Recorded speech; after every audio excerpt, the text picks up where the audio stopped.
The next one that you could stay at home for that I think we both would give a recommendation for. Zach had the chance to catch this over at New York Film Festival. He got to be in a theater for this, and he saw the first 3 episodes. Alice Tully Hall. Now he's got all of it, and my first take on this is it is exactly what I wanted it to be.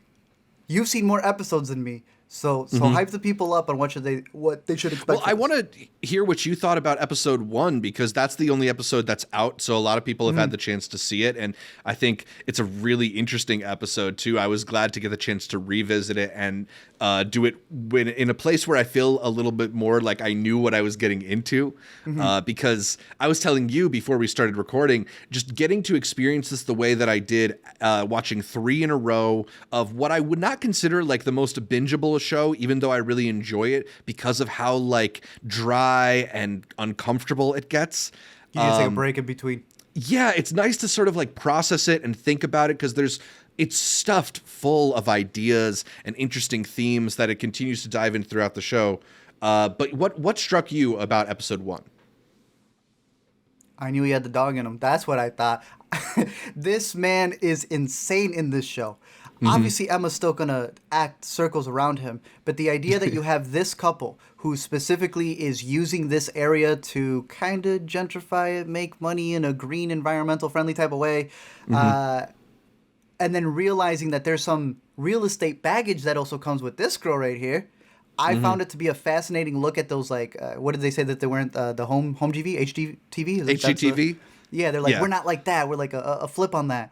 But then they're working with the scummiest version possible. I like when shows almost feel like they're playing versions of themselves. Like Emma's a good-hearted person and is maybe dealing with things that she shouldn't be. This man, I truly, some people were surprised. No, well, I'll get to Benny for sure. Oh, okay. But for Nathan, people were like, I didn't know that he could act like that. How do you think he got those Nathan for you stuff down? Like, I'm realizing that people are more surprised about the idea they've built up for him in his head, in their heads, than like what this guy is. I think you and I noticed that in the rehearsal. If you've seen enough Nathan for you, hell, if you've seen him just do Q&As, this guy is crazy.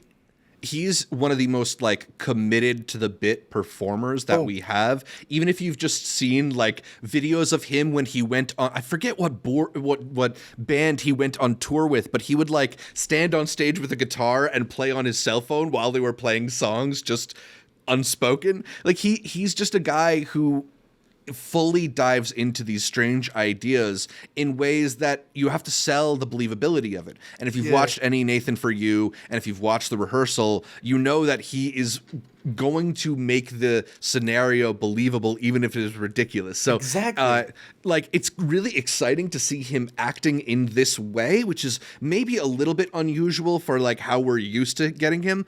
But I don't think it should come as a right? Exactly. I don't think it should come as a surprise if you've seen how good he is in like the Finding Francis Nathan for You special or the end of the rehearsal. Like he's doing so much make believe in those shows. It's cool here though because they're weaponizing it in a very specific way. He and Emma Stone play this couple who are selling their HGTV show, a kind of like house flipping / philanthropy show they're calling Flipanthropy, which is a hilarious title that I really struggle to say out loud.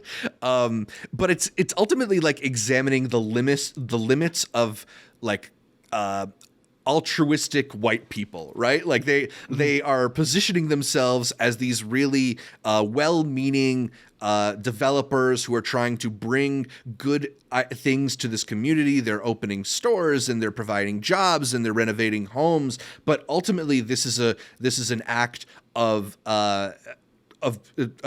investing into their future, right? They are trying to do a capitalistic practice and develop these homes and sell these homes, and just the way in which they navigate the tension of trying to portray themselves as these well-meaning, good doer people, but they also have a bottom line and they're kind of egotistical about the way they present themselves and they want to come across as a certain thing. It just gets into very dryly uncomfortable but deeply hilarious areas. When you were sitting in Tully Hall, how many of these type of people were sitting around you? I mean, predominantly that type of people. I'm assuming, it was a very Brooklyn crowd, between Eric Andre doing poppers and Nathan Fielder sitting in the crowd too. I don't know.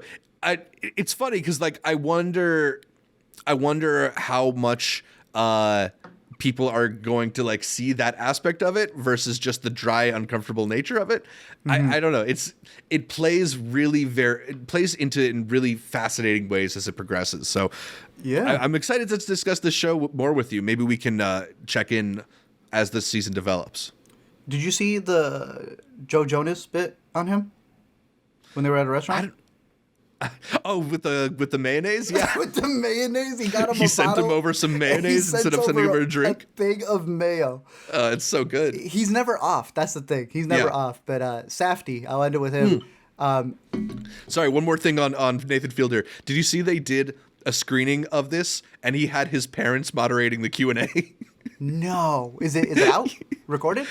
I just saw a photo, but I hope somebody took video. Oh, damn. That's got to be funny. Have you ever heard them speak? He had to have gotten because they're on the rehearsal, yeah. Oh, damn. Okay. But yeah, Safdie is also probably just playing a version of his producer self in the background. That man was on one as well. There's this one bit in the first episode where he's like, can you hear it? Can you hear it? They're just trying to get the audio from the parking lot. And I'm like, yeah. He's also a fascinating character because he kind of comes across as this very like dirtbag, grimy guy, but he also is like the most upfront and honest out of anybody you see. Right. So you come into the show feeling like, oh no, this guy's a scumbag, and you get further along, it's like, no, actually he might be the most decent person among them. He's I'd say the most honest. Even if it's brutally honest. But again, I haven't seen the other episodes. I just thought it was interesting to see some surprising behind the scenes to how they made Uncut Gems and Good Times. Because this man was doing anything to get the shots. You said you had another clip or another question from the chat? Oh, yeah. Josh in the live stream was asking, is this Nathan Fielder's best project? Obviously he came to a lot of people's attention through his Comedy Central show, Nathan For You. We talked about The Rehearsal extensively when that was on HBO last year. Or was that earlier this year? It might have time is what is blending. Time? Yeah. But yeah, between the three, I know you've only seen the one. Are you ready to call this his best project, or you still need to see some more Curse? Yeah, I can't call it his best project until it wraps. Nathan For You is just the most extensive that he's had. Do you prefer Rehearsal over Nathan For You? I can't remember. It's hard because I think The Rehearsal is like really amazing, but Nathan For You just as like a formula is pretty incredible. Like to turn that into like a repeatable thing is pretty amazing. And then up it every single time, like you were mentioning the Finding Francis episode. It's like, come on now. So yeah, I'm still sticking with Nathan For You just because of that ran for 30 episodes. So right. I'd probably go with Nathan For You as well. The Rehearsal is definitely a close second, but I'm still working through some episodes of The Curse, so we'll see. We'll see in the end. The fact that it's even up there though, that's pretty freaking good. Shout out to the Cherry Tomato Boys. For sure. Also, has he completely moved on? No longer director? He full in acting mode? I don't know, man. I mean, he's a co-writer and on a lot of these, so he's not like completely abandoning, but he's an Oppenheimer. Are You There, God? It's Me, Margaret. Killed it. I keep forgetting he's an Obi-Wan. He seems to love it. Yeah, he seems to love being in front of the camera. I mean, even going back to what was it called? The Robert Pattinson one? Good Time. Yeah, I mean he's great in that movie too. So I don't know. Woman, Licorice Pizza. I think he's done the transition.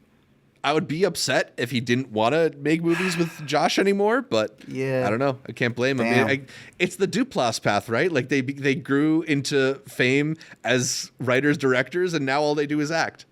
Wow. Well, shout out to them. The Curse over on Showtime. I think we both give it big thumbs up. Highly, highly recommend it.